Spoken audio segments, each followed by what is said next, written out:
So good afternoon, good evening, everyone. Thanks so much for joining this special event honoring John Evans. My name is Erica Di Ruggiero, and I'm an Associate Professor of Global Health at the Dell Atlanta School of Public Health, and also the Director of the Center for Global Health, which has the great honor to co-host this annual lectureship in honor of John Evans in Global Health. As some of you may know, the Evans Lecture was established by Dr. David Naylor when he was the University of Toronto's Dean of Medicine. And it was also an activity that was hosted by the former Center for International Health Research at its annual conferences led by David Zakas. The inaugural keynote was delivered actually by John Evans, the very first one. And this lectureship acknowledges the major role Dr. Evans played in the University of Toronto's history and his global contributions to the advancement of human health and well-being. Before we get started, I would like to take this opportunity to acknowledge the traditional territories of the Mississauga of the New Credit, First Nation, Anishinaabe, Wendat, Huron, and Haudenosaunee Indigenous peoples on which the Dell Atlanta School of Public Health now stands. The territory was the subject of the Dish with One Spoon, Wambat Belt Covenant, an agreement between the Iroquois Confederacy and the Confederacy of the Ojibwe and allied nations to peaceably share and care for the resources around the Great Lakes. We'd like to also pay our respects to all our ancestors and to our present elders. And I encourage all of you, wherever you're joining from, to please take a moment to acknowledge the Indigenous lands upon which you are joining us from. So as you've read from the program that was pre-circulated, we have a very distinguished panel, and it's really my distinct pleasure to introduce our keynote speaker and two discussants. But before I do that, I just want to review a few housekeeping notes. We will try to address as many questions as possible, so please do use the function, the Q&A function to list your questions. And please don't just ask questions. We're very interested in hearing your comments, your reactions to what you're hearing from the panelists' reflections. And if you also have any questions after this webinar, there'll be an email address that we'll post in the chat that you can send any further questions to. And we'll also be listing some references that have been kindly provided by our keynote speaker. So without further ado, it's my distinct pleasure, and I'm so thrilled that she accepted to join, and that's Dr. Rene Loewenson. Dr. Loewenson is an epidemiologist, public health practitioner, and director of the Training and Research Support Center in Zimbabwe. She has, since 1980, implemented research, participatory action research, policy analysis, training, and mentoring of work that has led various international research consortia on equity in health, social determinants in health systems, social participation in health on policy change. She was the founder, member of Equinet and cluster lead of its Equity Watch work. And she's been, of course, member and chair of many national and global bodies on health, including the National Public Health Advisory Board, and also many WHO advisory, scientific, and technical committees, and was also an advisor on WHO's Commission on the Social Determinants of Health. So I'm going to turn things over to Dr. Loewenson, who will provide our keynote address. And then after she wraps up her remarks, I will introduce our two discussants, Lisa Foreman and Sharmila. So over to you, Rene. Very much looking forward to your remarks. Well, thank you, Erica. I'm really honored, actually, to be asked to do this. I'm slightly overawed, to be honest. Yeah, to do a to do the Evans lecture. And to esteemed colleagues and participants, I really appreciate the opportunity to share these ideas and reflections and evidence around public health. I looked up, I'm going to try and share screen. This is my technology moment. Yes, it worked, hopefully. How's that looking? Has that worked? Yes, excellent, thanks. Okay, thank you. So just put that down. So yeah, so I looked up the definition of a lecture, and one definition is a long, serious speech, especially one given as a scolding or reprimand. And I promise not to make this too long, and I promise not to use it as a reprimand. But what I really want to do is to try and provoke reflection and debate, and I'm very eager to hear all of your ideas. So let's move on. Yeah. So my own working life has centered around public health in different facets.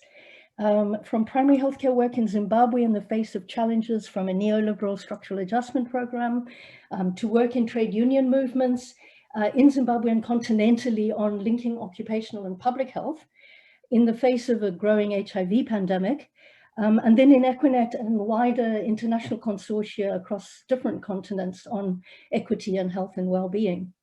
And when I listen to the current debates on public health, it seems to me that the term is being used and perhaps even abused with different meanings. So I want to start by outlining an understanding of the term public health. I then have a look at some of the learning for public health from the COVID pandemic, and in fact, how this relates to past trajectories of ideas on what it takes to build a healthy society.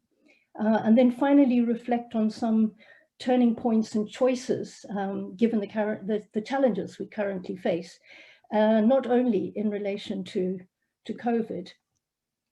I'm going to use a bit of art every now and then, and this particular drawing on the side, by the way, comes from a young person in a festival we had about how they saw what would improve their lives. And this is an young informal sector worker. It's a before and after drawing, and actually, one of the things that strikes me about this drawing is that it reflects quite a lot of what public health is about. So I'm going to start with the definition. Public health is a science and an art of preventing disease, prolonging life, and promoting health through the organized efforts of society. And as the WHO Constitution rightly put it, it's not just about the absence of disease or the length of life. It's about mental, physical, and social well-being and the quality of life. Public health acts across multiple functions. It acts to promote health, to prevent exposure to risk and illness, to prevent disability, death, and long-term consequences through the curative systems that we're all familiar with, and also to rehabilitate after illness. It's implemented through participation, the organized efforts, and informed choices of society, state, and non-state organizations at different levels. And of course, it acts on social determinants of health, the causes of health, from immediate levels to underlying structural levels, or the causes of the causes. So on paper, this definition sounds quite clear. And actually, if we could do all of these 4 dimensions and work with all of these constituencies and work on the immediate and the structural determinants, we'd surely be all living in healthy societies. And this is particularly important as pandemics teach us that our own society or social group can't be healthy if others aren't. But do we all have the same idea about how to achieve this? And in making choices, do we balance attention, resources, interests, and power in the same way on these different dimensions? And I think this is why I'm going to turn to the learning from COVID. So what have we learned about public health from COVID? And the pandemic's definitely been a moment that's exposed our strengths and weaknesses in public health and provided significant opportunities for learning. There's been an abundance of evidence on the progression, the waves, and the measures. And you'll be relieved to know I'm not expecting you to look closely at these graphs. But I think we've all become graph watchers and analyzers of data in a way that I thought only epidemiologists like me did. But the evidence that we are getting from countries is pointing as much to what we know as what we don't know. For example, if you look at the vaccine rollout in the top chart, I've picked from the World in Data site some of the countries that are having the highest level of vaccine rollout, and I'll come back to a point on this in a bit. And if you look at the bottom chart, you can see that their trajectory of the pandemics is actually quite different, despite their success in vaccine rollout. And the question is why? Why would Uruguay, Chile, Bahrain, with high levels of vaccine rollout, also be having high levels of cases. And then even more so when you look at the line for Africa on the two charts, why is it that Africa is both having such low levels of vaccine access? What is the causes of this? And this is something I'll come back to in the paper. Now, if we were going to really focus on all of these areas of learning, it would take more than the time I have in this session. And in fact, there's some really interesting webinars, like one I listened to a couple of days ago about the role of epidemiologists in a fast-moving pandemic. And also there's another one that came out yesterday about the many questions that are still unanswered around the pandemic. But what I want to do is focus on two areas that I think are still underrepresented in the current policy dialogue on COVID, but that are essential for public health. And I'm talking about here the structural determinants and the social determination of health. So firstly, let me start with the first one. And I think it's increasingly clear that we ignore these structural determinants or these causes of the causes at our peril. The COVID-19 pandemic was predictable and has been prolonged in both cases because of these underlying pandemics. As Rob Wallace and others have shown, and as we've learned from Ebola and other pandemics, degraded environments and reduced wild areas due to the expansion of extractive activities, monocropping and intensive animal farming is bringing human settlement into more intense contact with animals and bringing animals in closer contact with each other, acting as a pressure for viral mutations and crossover of species, enabling new pandemics. In fact, the level of biodiversity loss that you'll see in the graph on the right-hand side in the red zones, that also exists, by the way, in other regions that I couldn't show because of space, are not just a warning sign of the risks to health from climate change, but also from pandemics. And the March 2021 WHO team that investigated the origins of COVID as a zoonotic source with an intermediary animal host also pointed out that widening high-density farming of domestic and wild animals is leading to more species becoming susceptible to the virus and potentially acting as vectors. So while we know the proximal determinants, and we can see them in the workplace, market, living and social conditions that are overcrowded, poorly ventilated with inadequate safe water and hygiene, we need to go more deeply into the underlying causes of economic insecurity, precarious employment, homelessness, migrancy, and of course the social inequalities within densely concentrated urban areas, and the air pollution and poor quality and commercially driven fast food diets that are leading to underlying chronic health conditions that make people both at more risk of COVID, but also more vulnerable to severe disease. And these structural determinants are in our backyards in high, middle, and low income countries. And I say they're in our backyards because we often hide them. We don't give enough attention to the deeper structural determinants that elevate risk and vulnerability. A recent March report of the UK Commission on Race and Ethnic Disparities observed that structural racism was no longer a significant factor in social inequalities in that country. Yet an excellent review in 2020 of evidence on the inequalities related to COVID by Sir Michael Marmot and colleagues showed for the UK how long-standing impacts of discrimination and exclusion associated with structural and systemic racism have made some ethnic groups more likely to be exposed to the adverse social and economic conditions that have increased their risk and vulnerability to COVID. So for example, if you look at the graph on the left, you can see the jobs that are more likely to have a higher level of death and thus exposure to COVID. And on the bottom axis, the percentage of workforce from ethnic minorities in these jobs, showing the increased presence in jobs that have a higher risk of COVID. And the graph on the right shows the greater vulnerability some ethnic groups have to income losses because of being found in workplaces that during lockdowns have lower possibilities of reassignment to remote working. Again, a structural determinant and of structural racism, increasing vulnerability.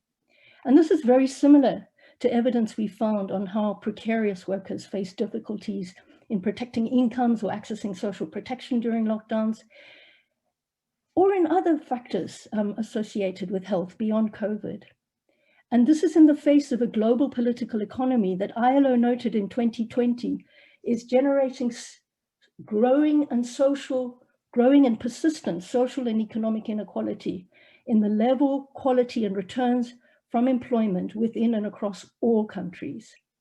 In fact, a 2021 paper by Jesse Bump and colleagues from Harvard in the political economy of COVID actually points to how long-standing extractive features of colonial and neo-colonial global political economy has increased vulnerability in poorer countries, but also undermined the universalism and solidarity that's essential for public health measures. So is COVID energizing action on these structural determinants?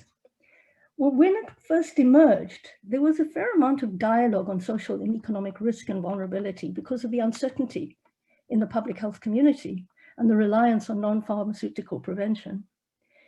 But what we've seen over time in countries at all income levels is how the pandemic has been treated as an acute emergency, or in fact a sequence of acute emergencies with each wave, using emergency and centralized executive powers over devolved local action and centuries-old biosecurity-focused measures of quarantining, physical isolation, lockdowns, and prevention of movement to interrupt pathogens.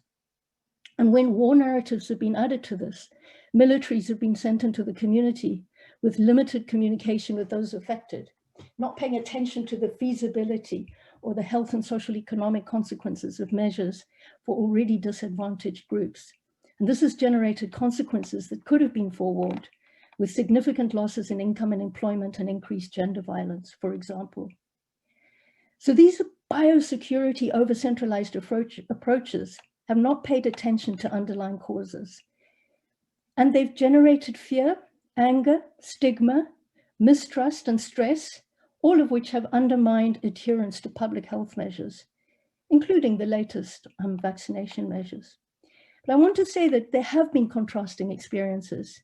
And in fact, these were poorly predicted by the global health security indexes or their international health relation capability assessments in terms of which countries would be most effective. For example, in Cuba or Kerala, strong and disseminated local health systems and civil society networks in some have rapidly responded to both preventive and support measures for households. In other countries like Uganda, prior pandemic experience has built good communication to and from community systems, whereas in others with distributed and widely engaged public health capacities have been more able to test, trace, respond to cases and outbreaks without lockdowns, as for example, we saw in Vietnam. This discussion and learning from these different responses is now being somewhat overshadowed by a very intense focus and technological optimism around vaccines. It's probably a welcome relief for all of us. But a vaccine euphoria, or indeed a vaccine anger if generated by inequity, cannot ignore the public health measures needed to turn vaccines into vaccinated people, or to prevent, detect, and respond to outbreaks. In fact, what we've seen is that technologies related to COVID have been extraordinary, but also a divider. For example, in 2020, we saw this in relation to the digital divide that affected possibilities for remote working, homeschooling, accessing solidarity support, or even being heard, widening the social divide, notwithstanding creative efforts that you see, for example, in the photo on the left from Kenya to try and access homeschooling in disadvantaged areas. We know that remote working has brought benefits for some, but it's also brought an extension of working hours. And I think many of us have experienced this.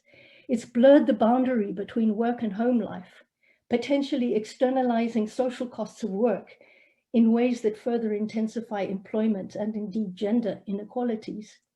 Some unions are now negotiating the right to disconnect.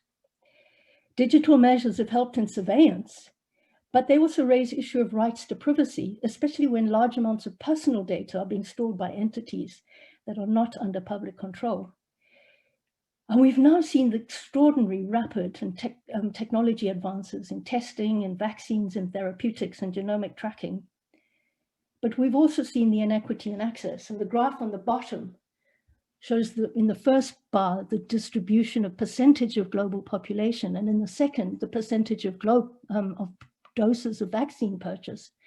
And I think this is now familiar evidence of the deep inequity in access to vaccines. In fact, a fortnight ago, the WHO Afro Regional Director, Dr. Moeti, indicated that only 2% of vaccines globally had been administered in Africa, despite, I must say, the continent being ready and able to administer vaccines.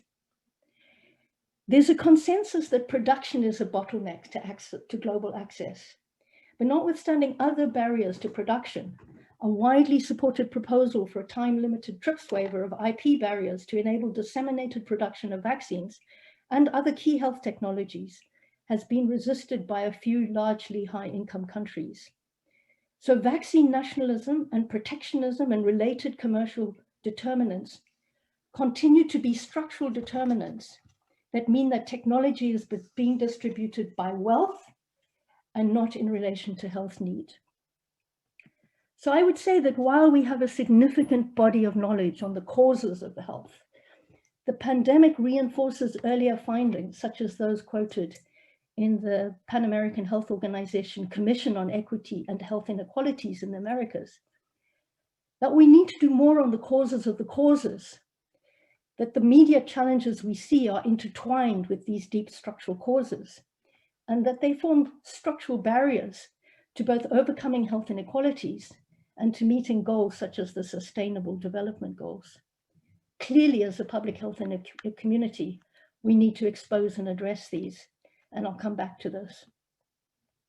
The second issue that I would like to raise on the learning from COVID is the importance of society and the social determination or the socio-political determination in public health.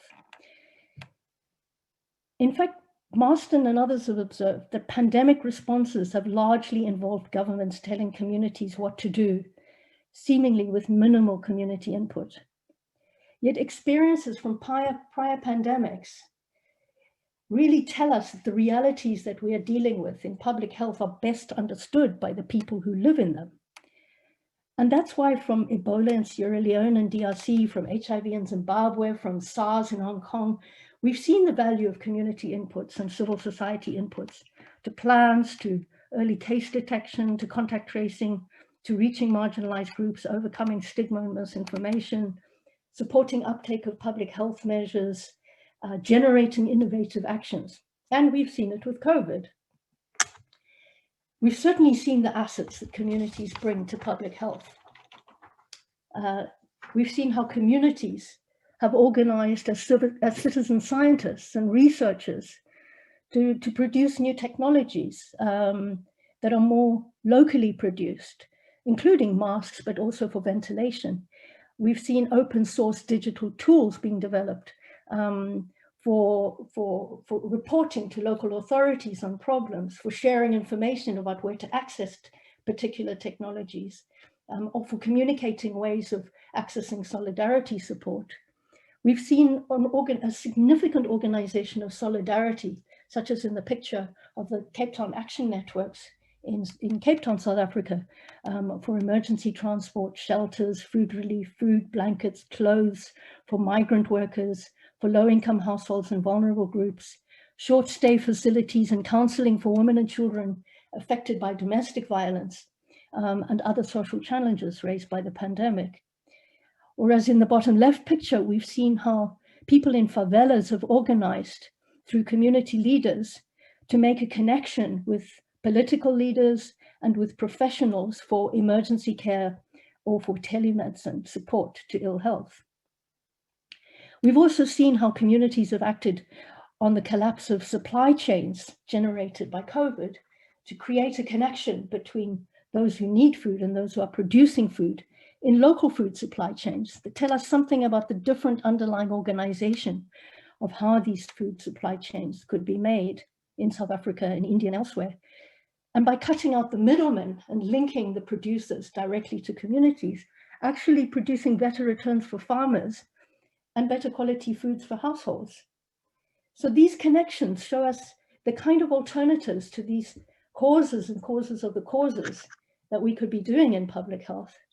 And in fact, these are not acute responses. In fact, what we've seen is that a longer investment that society, civil society and communities have made in capacities, in trust, in shared principles, in strategic thinking and in leadership have made them more able to more quickly pivot to the new demands of COVID, but also to act in proactive and more creative ways on social and structural determinants than sometimes the systems that have been operating in silos. Most importantly, they've located people as subjects and right holders. They've exposed deficits in our systems, but they've not acted as substitutes for the state. In fact, they've acted as a pressure for investment in public services and infrastructures that we know were underprepared for COVID because of decades of underinvestment. But what's important, and it's shown in that small graphic at the top, from of a help card from the Outbreak of Generosity, which is a youth network in Europe to provide solidarity support to vulnerable people, is that they've actually shown that a compassionate, justice and rights-driven face of society enhances public health and makes it more effective and enables the kind of measures that we need for public health. Now, this learning from COVID is actually not new, although to some extent we're finding it as a new discovery because what the intensities that COVID is casting a light on. We've seen it in the way that in history, some locate control measures within wider efforts to address the causes of health risk and to protect against vulnerability, communicating and actively engaging with communities. And we've seen it in others that have positioned people as objects and been more focused on interrupting pathogens through behavioral and biomedical and technology-driven interventions, often centrally decided. And while many countries have implemented a mix of these approaches, and these approaches have coexisted, they do in fact reflect long-standing tensions between different frameworks and approaches to public health that integrate knowledge and technology in different ways and to different ends. So to be clear, I'm not arguing for abandoning biomedical technologies. Neither am I arguing for singularly only intervening with structural determinants.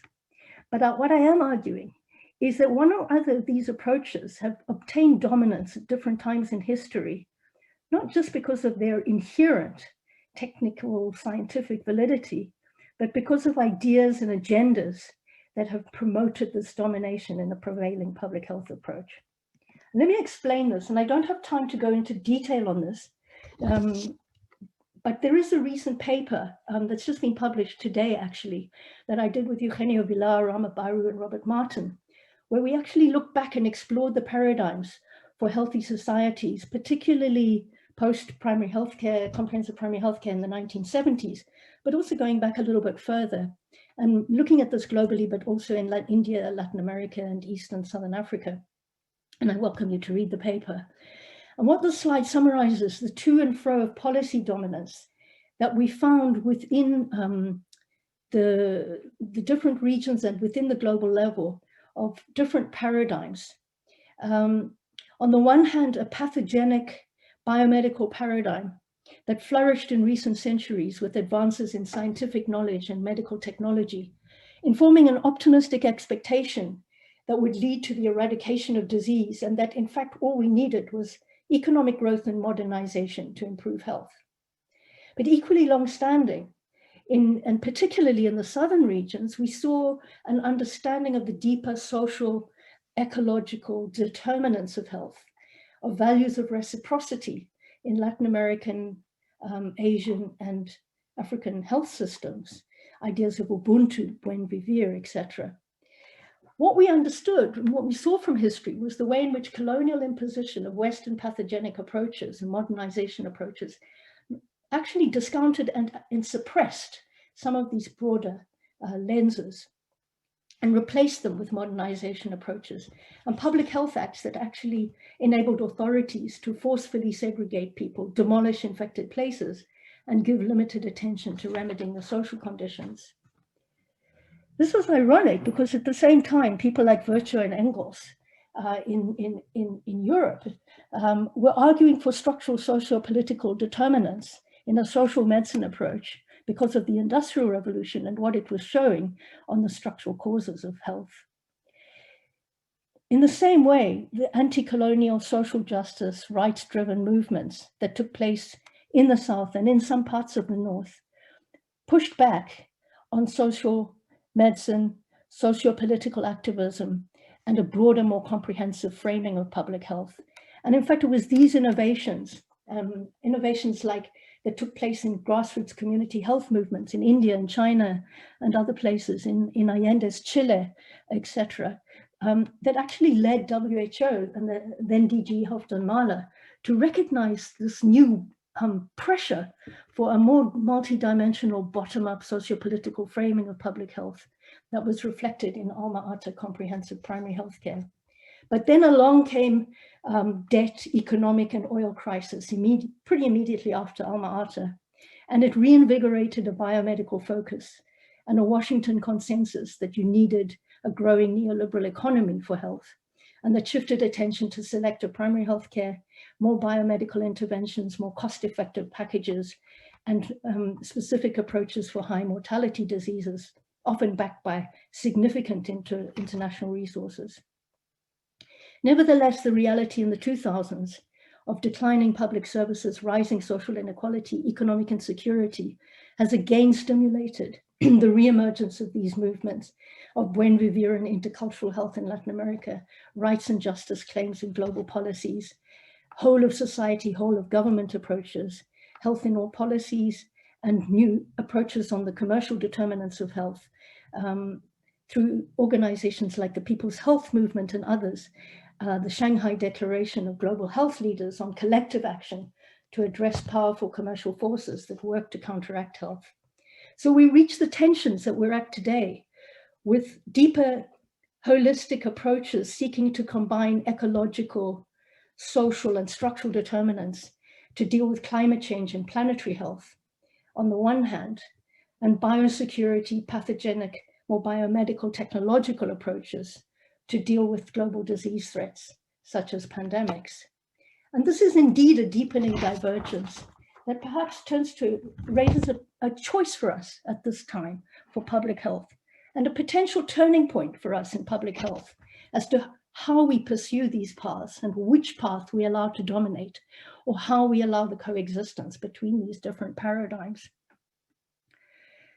In fact, this battle for ideas that's infused public health practice with dominance imposed sometimes through military, sometimes through economic, sometimes through political force, or more recently negotiated and with consent maintained through institutions, rules, procedures, and resources, and of course through the information superstructure that we're exposed to.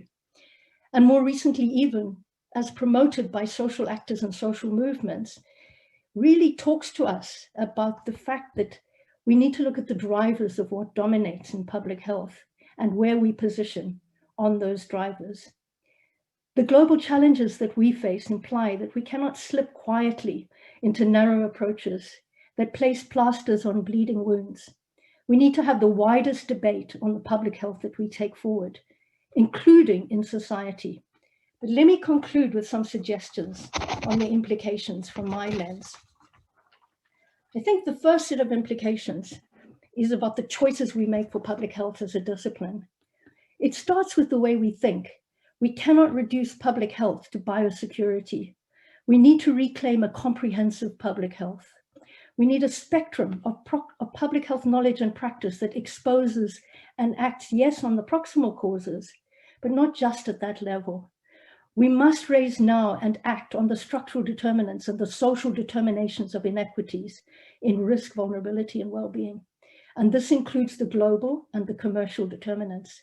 And this isn't only the responsibility of the public health community, but like others before us, we have a role to play in framing the socio-political understanding and in exposing and promoting action on the causes and the causes of the causes.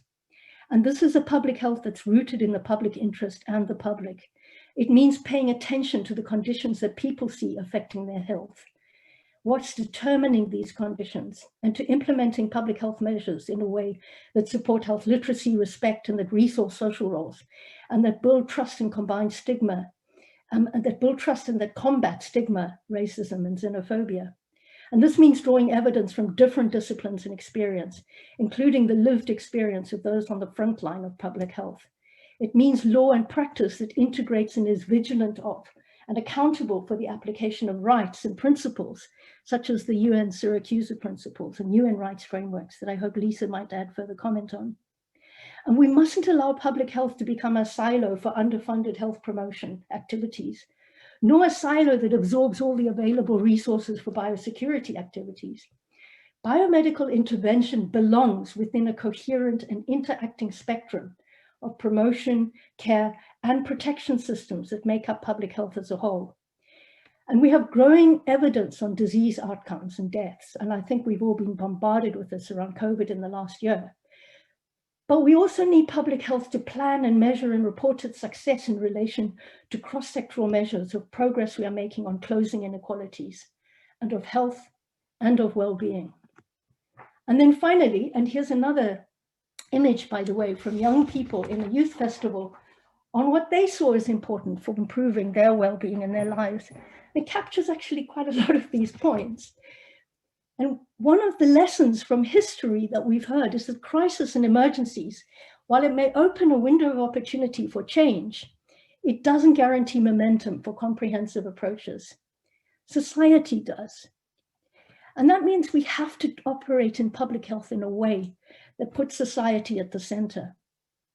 We need to understand the role of social actors and public mindsets in what we are doing in public health and how it affects our actions, and how, in fact, it is the action of public health. We need to build public health knowledge, practice, and learning in embedded and transdisciplinary and participatory ways. And to do this, we also need to move from the kind of core periphery model we've had in knowledge building, where the core lies in high-income countries and the periphery somewhere in the south, to a circulation model of exchanges and framing of global ideas that allow for exchanges between different communities and different regions, and that respect the different ideologies and ideas and practice that are emerging. And we need to deepen the kind of health literacy and debate and claim of collective interests and public health ethics and rights and principles inside our societies as public health. And COVID has clearly shattered complacency. It's exposed long-standing and deeply rooted global inequalities and interdependencies. And it's shown us how these underlie potentially existential threats and possibilities for healthy lives. In fact, it's opened a kind of moment of old and new, with pressures and demands on people that call for choices, including for public health. I really hope that some of what I've outlined in this presentation, and particularly the integration of a comprehensive understanding of public health in all of its functions, and on deepening analysis to all the structural causes of the causes, and on widening action to the whole of society and enabling a circulation of ideas between different regions and communities and frameworks, is helpful to inform your choices. And I look forward to your comments. Thank you very much.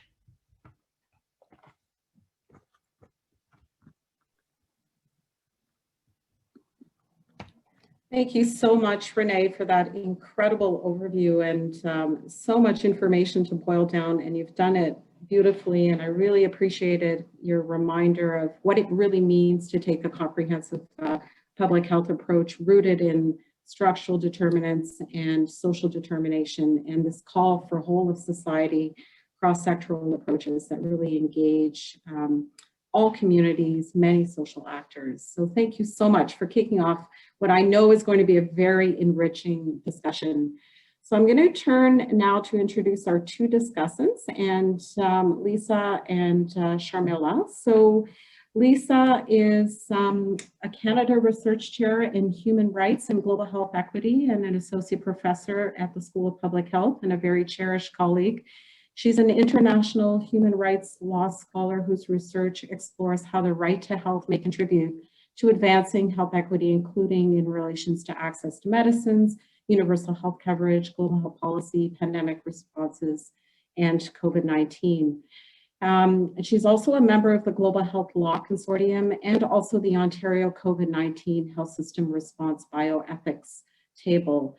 So I'm going to turn it over to you now, Lisa, to offer some remarks, and then I will introduce Sharmila. Thank you so much, Lisa. Thank you, Erica, and thank you very much for inviting me to participate in this fantastic discussion today. And thank you so much, Rene, for that incredible provocation. It's always wonderful to listen to you. I love that you opened by inviting us to think about what lecture means. I quickly looked up what discussion means in case I was off the mark. And to discuss is to talk about, investigate by reasoning or argument, and present in detail. So I'm going to try lean on the former and not the latter, and keep in my time. I really appreciated Rene's invitation to think about the pandemic in terms of fundamental choices. I think it's a very powerful frame for thinking about what politicians and people do during COVID, and something that really resonates for me as a human rights scholar because of how COVID has amplified so many forms of human rights violation and amplified long-standing structural inequities, at the same time that it's shining a very uncomfortable and important light on how public health and human rights law itself is falling short of effectively addressing those structural inequities.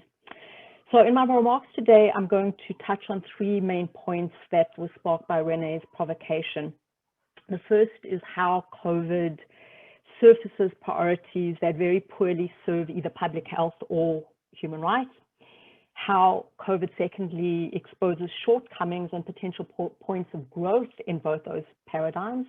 And finally, what these tell us about what we need to do to more effectively respond to health inequity. And I'm going to frame all of this in a global context, but rooted in local events. And so to the people who are outside of Canada, forgive me for some of what's going to seem slightly parochial in my conversation today.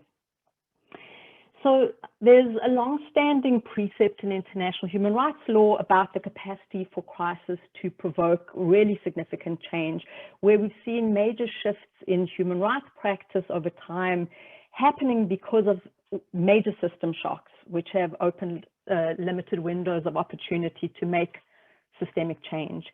And in international law, we usually look at this shock response dynamic as linked to positive change.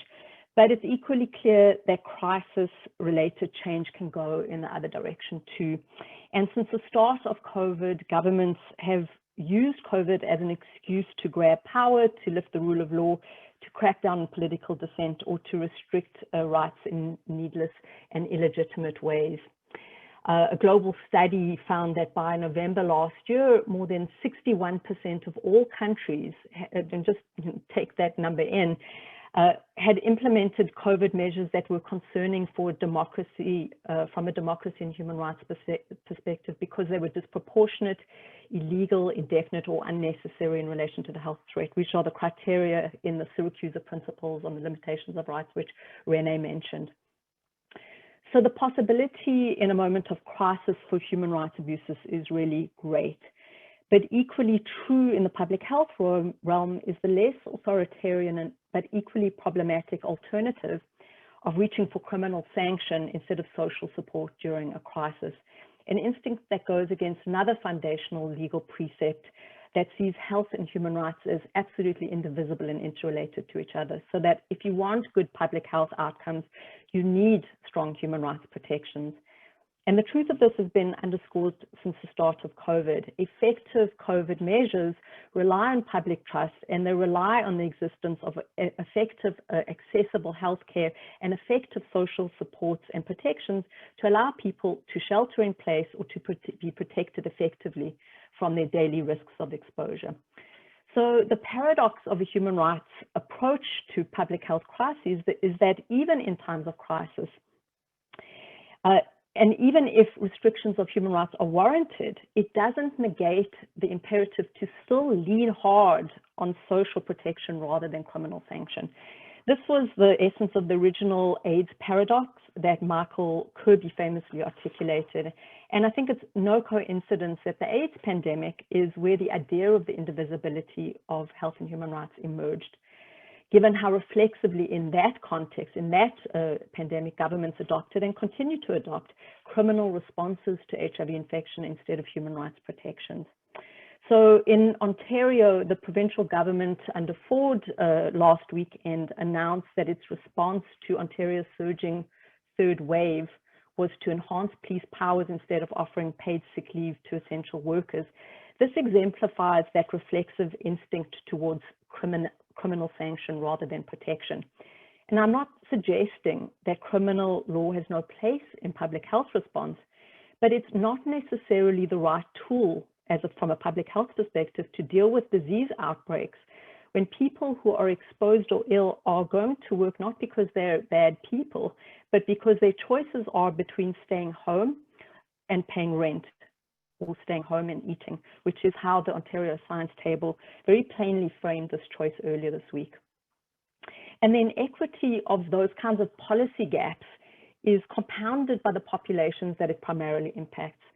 In Ontario, as in many other places, it is primarily racialized people who are essential workers, who are inadequately protected against COVID inside and outside workplaces, and whose risks of severe COVID illness and death are significantly amplified by the health impacts of systemic discrimination, and who are also disproportionately targeted by enhanced police power during, before, and likely after COVID.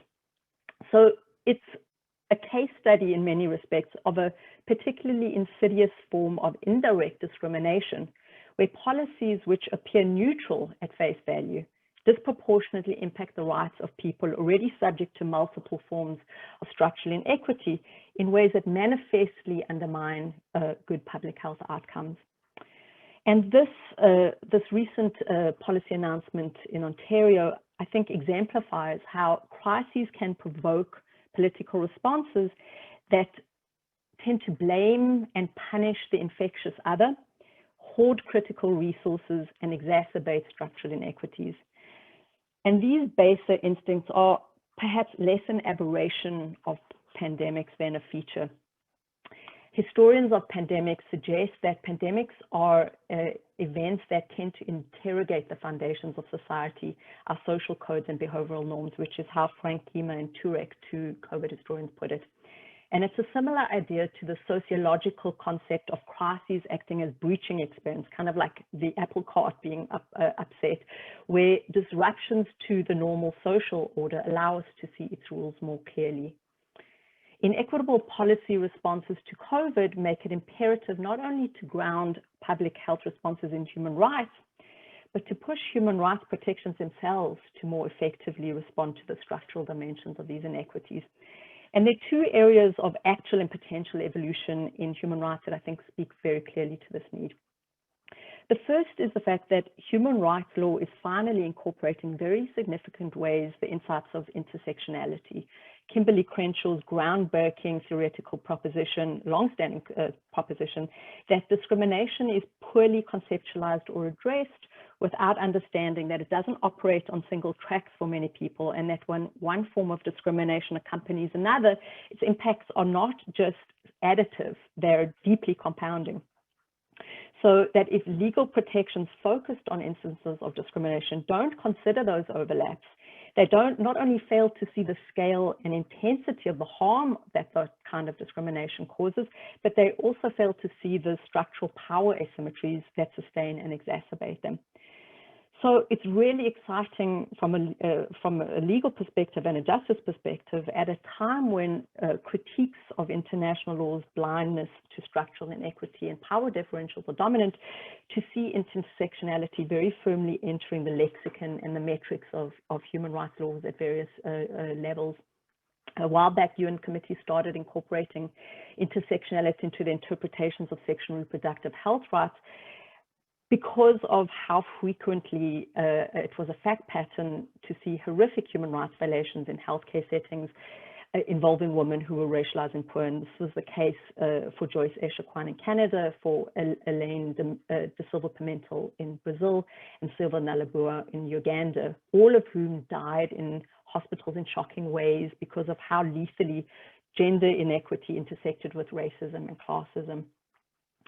And in November last year, the South African Constitutional Court issued a judgment that explicitly reads intersectionality into the constitutional standard for adjudicating economic, social, and cultural rights. In this case, it was the right to social security, and also read it into the right to non-discrimination, and saw it as a critically important way to recognize and address inequity and need. The Mashlangu judgment found legislative failures to protect poor Black domestic workers in South Africa, who are primarily female, from occupational harms. They found that to be a violation of constitutional rights to social security and non-discrimination.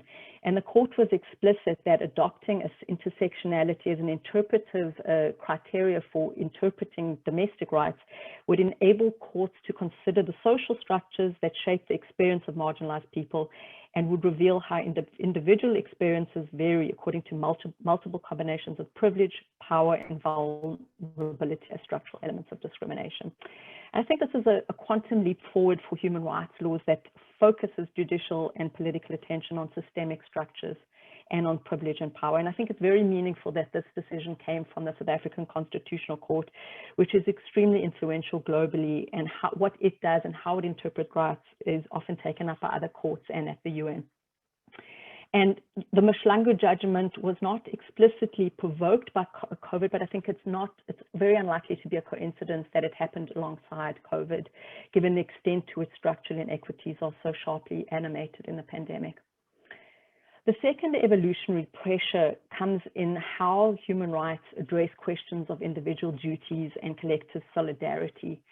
It's been tremendously disheartening to see the framing of COVID measures like lockdowns and mask wearing as illegitimate restrictions of individual rights and freedoms per se. I think this is a very troubling misunderstanding of rights in international domestic law. I'm not suggesting for a second that COVID-related restrictions should not be very strictly assessed for their legitimacy, their necessity, their proportionality, and whether they're less restrictive ways to achieve pressing public health goals. Those are the Syracuse principles that we should always apply when restrictions of rights are happening. But it's particularly wrong-headed to think that fundamental freedoms of assembly and movement are inviolable and never subject to limits to protect others. It's a derogation of our most fundamental duty to do no harm to others. And these legitimate restrictions are an implicit recognition that human rights aren't just about what you're entitled to receive, but also about how you are duty-bound to treat others. The idea of human rights duties is fairly poorly formed in human rights law, even though the Universal Declaration of Human Rights and every other human rights treaty onwards speaks of everyone's duties to other individuals and to the communities. But the only supranational treaty, a human rights instrument that talks in any meaningful way about human rights duties is the African Charter on Human and People's Rights, which enumerates these duties beyond just rhetorical placeholders in treaty preambles. I think COVID really underscores how important it is to develop those ideas and to develop the connective tissue between individual and collective duties when it comes to structural inequity and how we treat each other and allocate scarce resources in times of crisis. That same instinct of people to hoard toilet paper and hand wipes that we saw last March is the same instinct of governments, I think, to hoard personal protective equipment and COVID vaccines, where we're seeing low and middle income countries not just pushed to the back of the line, but actively limited in their efforts to use policy tools to more easily access affordable vaccines, as we've seen in opposition to the TRIPS waiver proposed by India and South Africa. And where we're seeing global facilities like the COVAX facility underfunded, and even if fully funded, insufficient, even in its most ambitious goal, it will not achieve universality in target countries. It's like AIDS treatment all over again, where very explicit economic supremacy has been combined with a slightly more implicit racism to oppose the right of African countries to access affordable antiretrovirals. And I think it tells us that the structural inequities and the distorted priorities that drove the antiretroviral drug gap have not themselves changed. So I'll close my remarks by noting that if AIDS treatment campaigns as the most successful modern right to health campaign didn't meaningfully budge the legal rules and power structures that persistently create health inequalities, they did show us that when crises surface biases and distorted priorities, this can generate outrage, and that outrage can meaningfully budge political and private actors towards more equitable human rights consistent behaviors, as it did with AIDS, as it did with the Ford government's partial step back on enhanced police power and the intimation that he'll be introducing paid sick leave. But I think we should be very vigilant about the fact that it takes crisis to generate outrage and provoke change. Hilary Charlesworth, who is a feminist international law scholar, points out that when international law sees crisis as its bread and butter and as the engine to progressively develop itself, crises become just another way to justify the status quo and another way to ignore issues of structural injustice that underpin everyday life. I think this paradox is embedded in the outrage that Ford's announcement provoked and which everyday carding does not. And if we are to start thinking of human rights and public health in terms of individual duties, perhaps the place to start is to consider why social injustice, killing people on anything but a grand scale, provokes so little shock. I'll end there.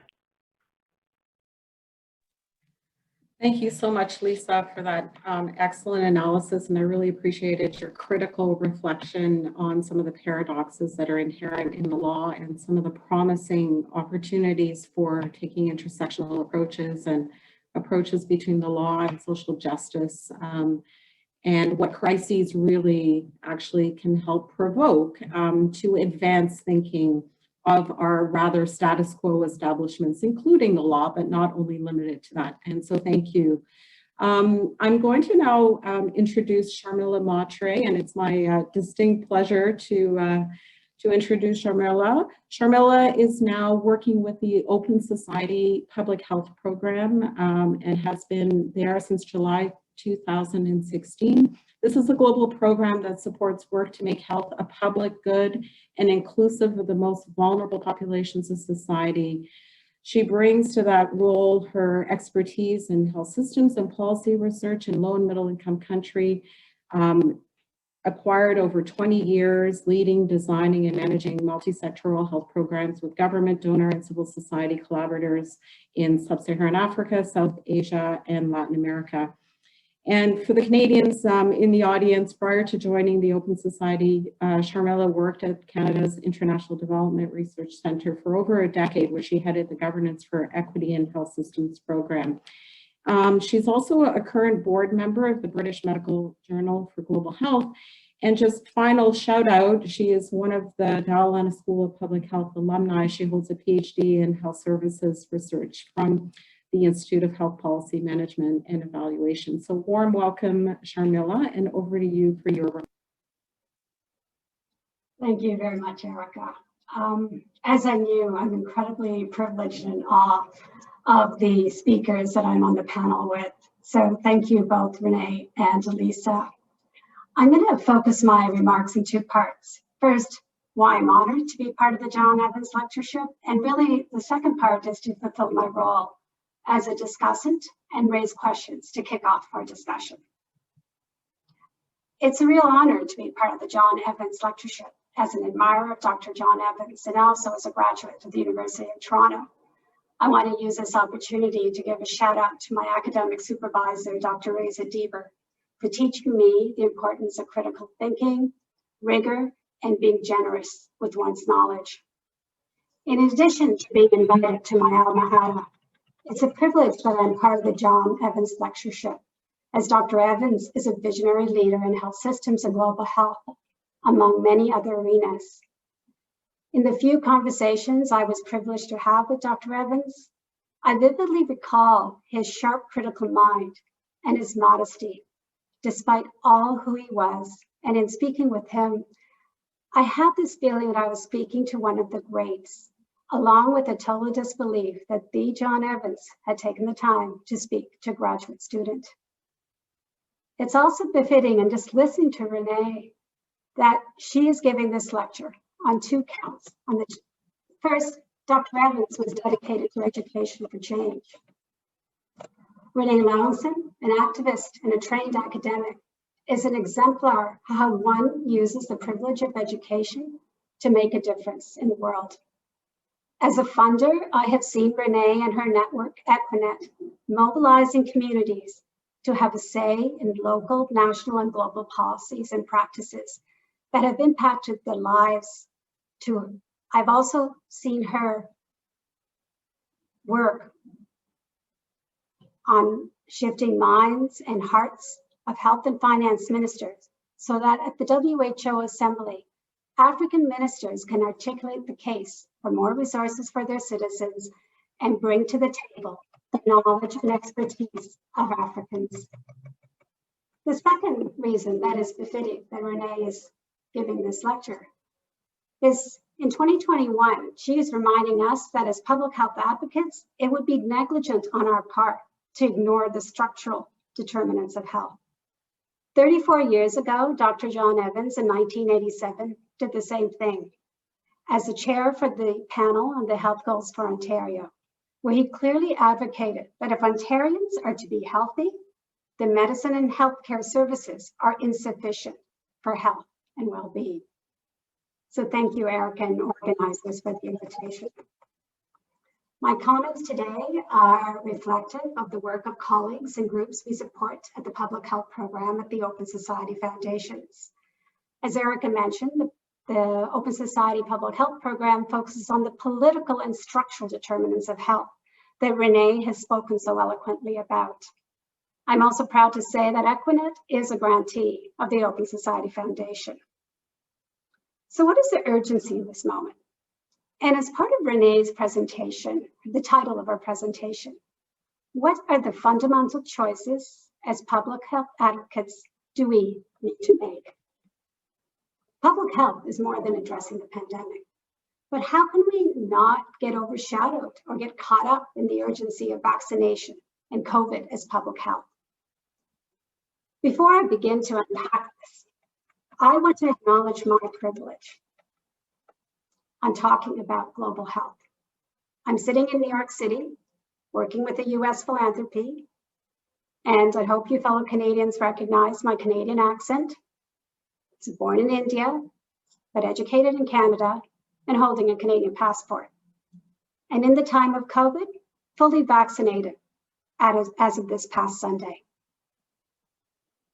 Academia is a place for debating definitions. So what is public health? Rene started by giving the definition in her talk. The Dalai Lama School of Public Health website speaks to improving health on a, quote, sustainable foundation of public good and social justice, unquote. Open Society's program of public health also speaks to health as a public good. But let us question whether we have idealized public health as a public good.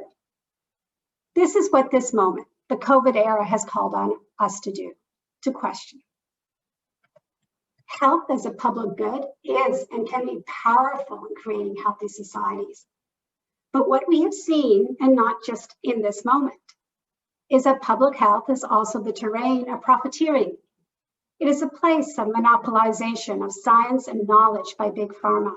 It is a terrain of embedding the asymmetries of power, knowledge, and agency. And in a biosecurity model, the slippery slope that Rene has warned us against, a place where public health is controlling, even criminalizing and pathologizing the very people we purport to protect.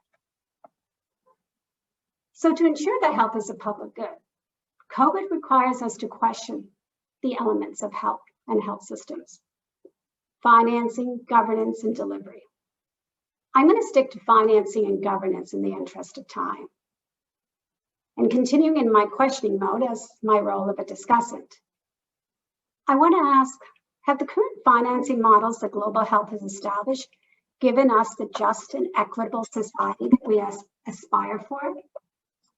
Perhaps they are just models of charity and aid rather than one of mutual investment among high and low and middle income countries. Why do our health financing instruments and funders continue vertical and disease-based funding when Ebola and now COVID make clear the importance of strengthening health and social systems? And now with COVAX, while it offers a mechanism to supply the COVID vaccine, COVAX will cover only 20% of the population of eligible countries, and its timelines are non-binding and subject to change, which could mean in practice delays in delivery. And as already noted by Rene, only 2% of Africans have been vaccinated to date. And lastly, COVAX has sidestepped calls to address the intellectual property restrictions that prevents manufacturing and development of diagnostic vaccines and technologies outside the global north. Countries doing their own research and producing their own technologies is something that Dr. Evans advocated in 1997 as the chair of the Landmark Commission on Health Research for Development. So in the spirit of being back in the academic walls and taking on Rene's call, that only through contestation of ideas can we improve population health. Perhaps the public health community needs to take on a page from the US civil society movement, hashtag defund the police, to perhaps thinking hashtag defund Gavi, hashtag defund global financing facility, and dare I say COVAX. We need to contest what we have built before COVID.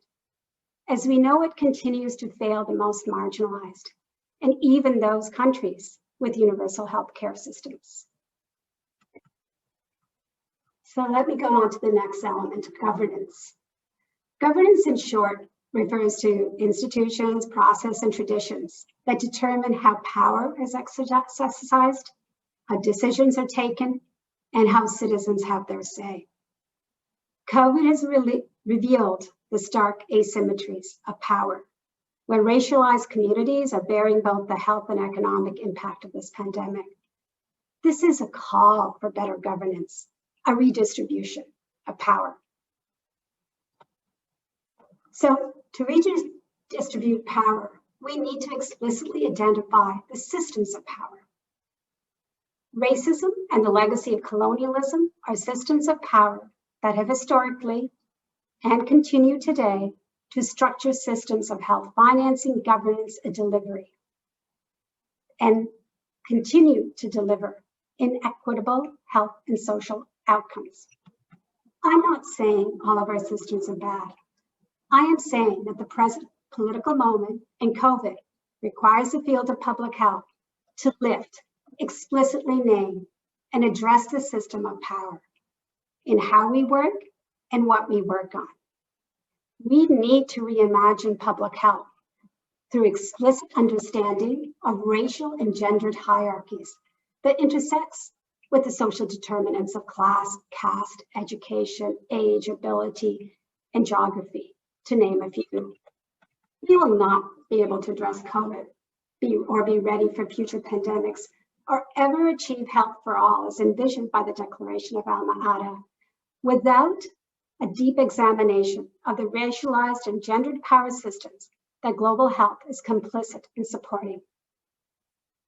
As our keynote speaker, Rene, today has made it clear and advocated to the same extent in a different time, 34 years ago by Dr. Evans, we need to advance public health by contesting ideas and work on the structural determinants of health that build cooperation between health and other sectors and communities and between countries globally.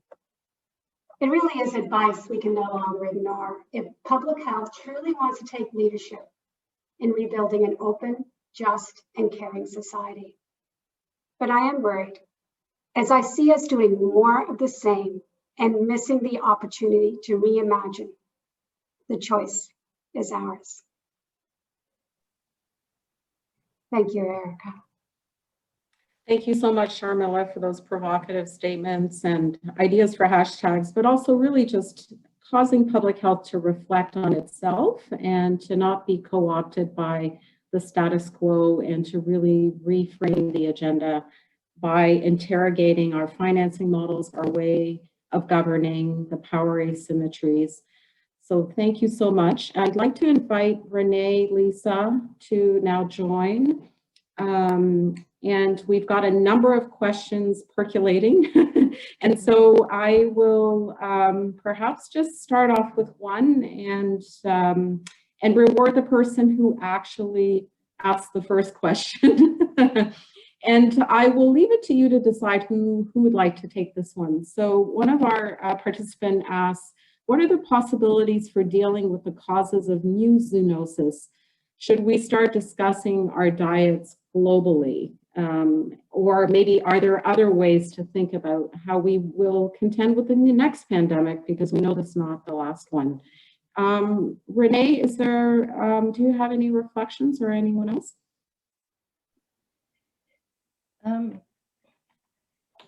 Yeah, let me come back to a point that I think I started to raise in the talk, which is that I think that firstly, these pandemic zoonoses are not unpredictable events. We can track them back into various economic models that are driving them. And I reflected on some of them. And in fact, they're the same economic models that are also creating other problems, that are extracting resources or creating food supply chains that leave malnourished people in food producing areas and so on. So I think we need to go back and look at the ecological drivers of these pandemics and the underlying interests that are pursuing those ecological drivers. And here I'm talking about this very intensive forms of animal farming or of interaction between human and animal populations due to environmental degradation, of the kind of food chains that mean that people become dependent on wet markets or on particular markets that are not, that have problems in terms of their public health conditions and so on. So I think that there is a whole, beyond the kind of focus we're having at the moment on controlling the pandemic, or on what I've seen from the International Health Regulations Review, on more quickly identifying when pandemics break out. I do think we need to go upstream now and start looking at the drivers of these zoonoses. And certainly from the discussions we've had, for example, in Zimbabwe, but I think the same is going on in other countries, that this really depends on very effective, it depends on looking at the global drivers and the interests that lie behind them, but it depends also on going right down to the local level and looking at the effective interaction between veterinary, health, social, and other transport and other systems that all have a role within this, moving out of the silos that have been created in health towards much more cooperative approaches to dealing with these consequences. So I would encourage you, by the way, there's some really good interviews, and I'll post the websites, to look at some of the interviews with Rob Wallace on dead epidemiologists, on the food systems. I can't remember the title, but it has a similarly catchy title, that are also on the Daraja Press website, and I will share some of that. So I think it goes back to a systems approach, rather than dealing with them zoonoses by zoonoses sort of thing, and a structural approach and the interests that underlie those. Yeah, excellent. And that picks up Charmilla's point around us being caught in this vertical approach to one issue, one risk factor, one disease at a time, which we have to unlock ourselves with. I think I'm going to ask the next question to Charmilla. So one of the participants asked, how do we get the buy-in of decision and makers and policymakers and funders to address more forcefully the causes of the causes of the causes, which takes time to bring about much needed change? So just putting on your funder hat, any thoughts in response to that question? A quick response is to fund groups like Rene and Equinet, because I think then you can really see the impact one can make. I think this is really a long-standing battle. When you talk about the causes, and when you start to talk about political and structural issues, it's harder to fund and harder to measure impact in a short time. And I just think that you just keep at it, with your proposal. Use the language of the funders to get your proposal accepted. There are people who do. There are funders who do accept this, clearly. I would also sort of suggest that, you also combine it's not just don't stay as an academic, stay in your research walls. Rene is an example. Equinet brings in civil society members, brings in youth, brings in different actors. And researchers are more facilitators as opposed to the authority. And so I think if we at the academic community can push and present these type of proposals to funders, you know, as a part of it, like the demand and the supply, that it will push the demand if you are supplying more of this type of work. Yeah, no, I think that picks up really nicely on one of Renee's many points around solidarity networks and really inviting different voices, not just in generating the solution, but in how the approaches are constructed. Lisa, I want to sort of turn this next question to you. So one of our participants asked, do you see any particularly promising opportunities for non-reformist reforms, in quotes, and conversely, particular risks for having progressive efforts captured and used to entrench existing inequalities more deeply? This is Christina Zarowski asking, who's well known to this group. And she's making reference to Naomi Klein's comment about never wasting a crisis. And so it really came up when you were talking. So any reflections on that, Lisa? So firstly, thank you, Christina. That's such a great provocation to the panel, and it's lovely to see your name and the names of many other old friends in the discussion in the chat. So, I mean, I think one of the things that your question really made me, well, non-reformist reforms, I think, unfortunately, I mean, we're replete with those in global health. I mean, even, you know, I think the global push towards vaccination is absolutely fundamental. And it was part of my doctoral research. My academic research has been fundamentally focused on how civil society can use legal frameworks to advance access to life-saving vaccines, whether it's for HIV or for COVID. But I'm extremely aware of the fact that the transformative impact of that is limited to, it becomes very case specific, and the back end of what that does is to actually reinforce property rights. And I'll tell you what I mean by this. It's this idea that if you are pushing for access to particular life-saving vaccines as justifiable exceptions to property rights, you're effectively reinforcing the legitimacy of those property rights to operate in the normal course. And it's an uncomfortable recognition. So I see Renee's crinkling her forehead. I don't know if this is conveying adequately. It's something that really uncomfortably sort of became apparent to me in the HIV and AIDS context, where, you know, at the time when treatment campaigns were pushing very, very hard for access to antiretrovirals in low and middle income countries, which was deeply opposed by the pharmaceutical industry, by US and the EU and all the, you know, sort of host governments of pharmaceutical companies. And activism was able to achieve incredible gains. We've seen, you know, access to affordable antiretrovirals proliferate in low and middle income countries with tremendous public health population gains, including around the trajectories of HIV-related infection and illness. But what we didn't see was that benefit extend to other life-saving medicines. That's where I thought we were at that HIV was going to be the thin edge of a wedge, and it was not. You know, here we are 15 years later in COVID vaccines facing the exact same dilemmas. The system was reinforced, and I'm deeply, deeply aware of that, in as much as asking to interrupt intellectual property rights is a discomfort to pharmaceutical companies, it also reinforces their profits, and it is to their benefit too. So yeah, I think I'll end there. Renee, did you want to jump in, or was that just? Yeah, no, maybe I can jump in, but also address something I think that one of the other people from the participants raised about the politics.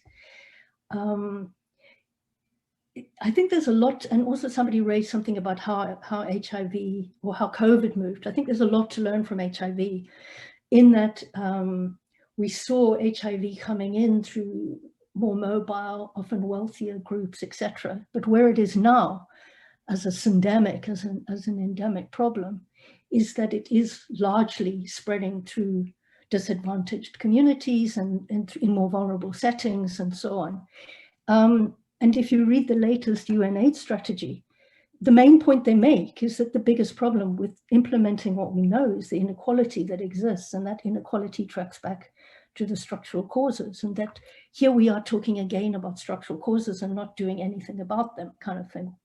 In fact, it turns out you hear statements like, well, we don't have the political will, etc. And I think I agree. So I want to say, yes, I think that, and it relates to something Christina raised about saying, well, you know, society's fragmented. How do we have that momentum to use the crisis socially?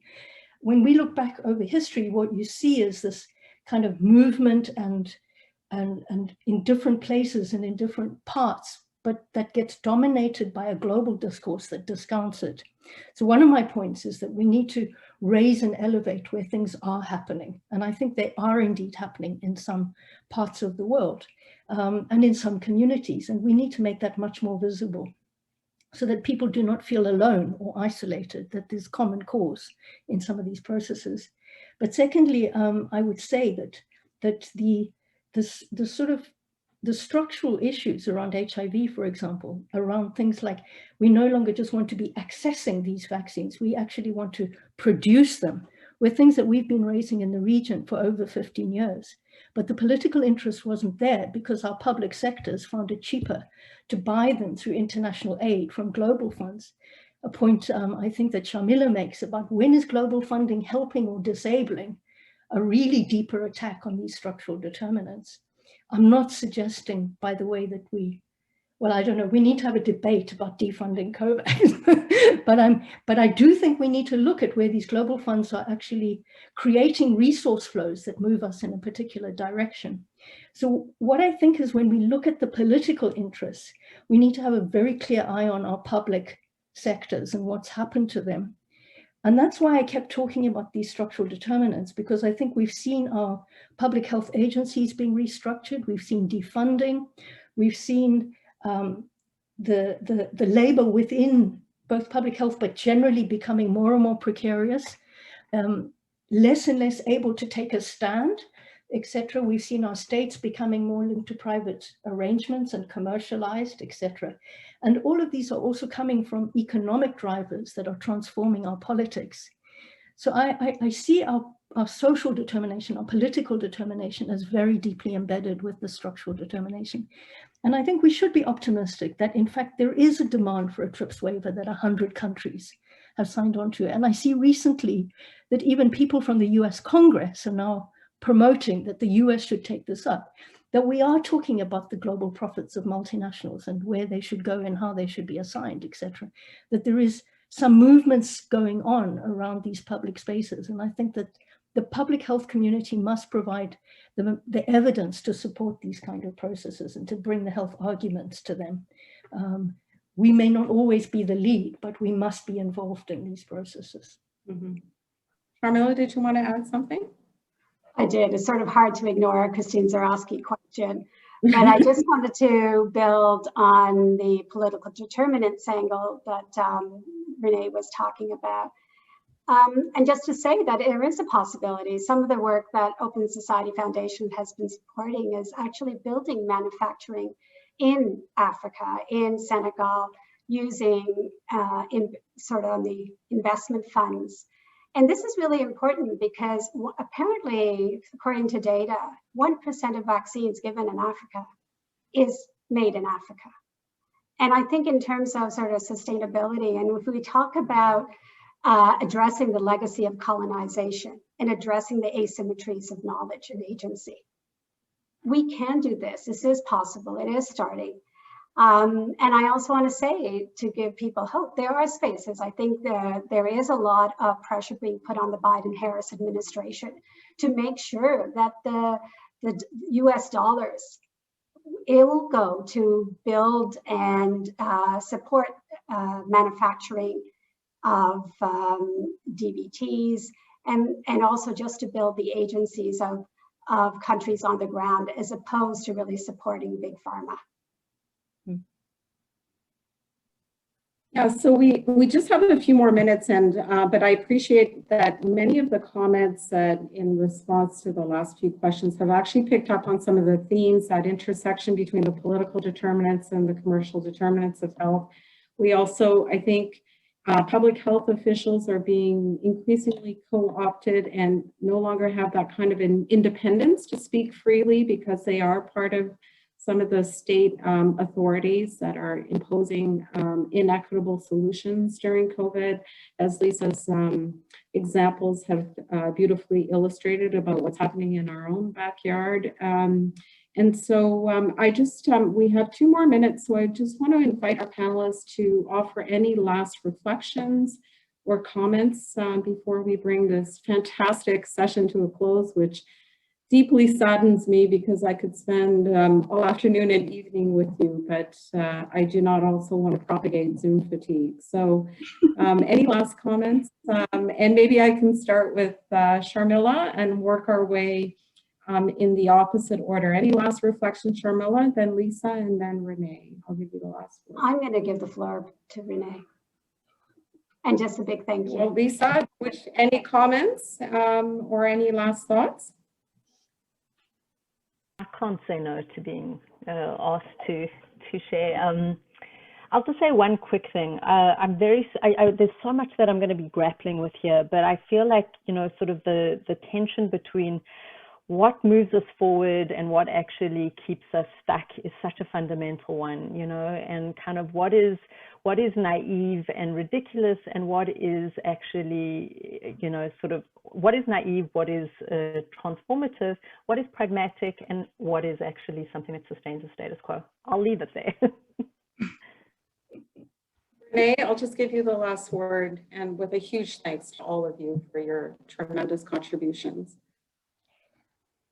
I guess I would like to restate that ideas matter, and that all of us are, whatever else we're doing, and many of us are activists or are officials or policy or educators or whatever, but we all are in this battle for ideas. And I think that if we can recognize that and really put our shoulders to the wheel of protecting a comprehensive public health, and actually not allowing it to be just condensed into and distorted into a biomedical biosecurity singular agenda, which I think is the real risk at the moment, then I think then maybe this session would have been productive. And I thank you very much for the opportunity of it. And as we say in our region, the struggle continues. Yes, absolutely. I think we can't rest on our laurels and be complacent and expect that what we all have a shared vision about comprehensive public health will be taken up. And so thank you so much to all of you, and a special thanks to the team at the Center for Global Health, in particular Vadim Levin, for all his help. And thanks to all the participants for joining, for your thoughtful questions, provocations. And I wish you a remainder of a nice day, and please keep the pressure on, as they say. So thank you. Thank you. Thank you.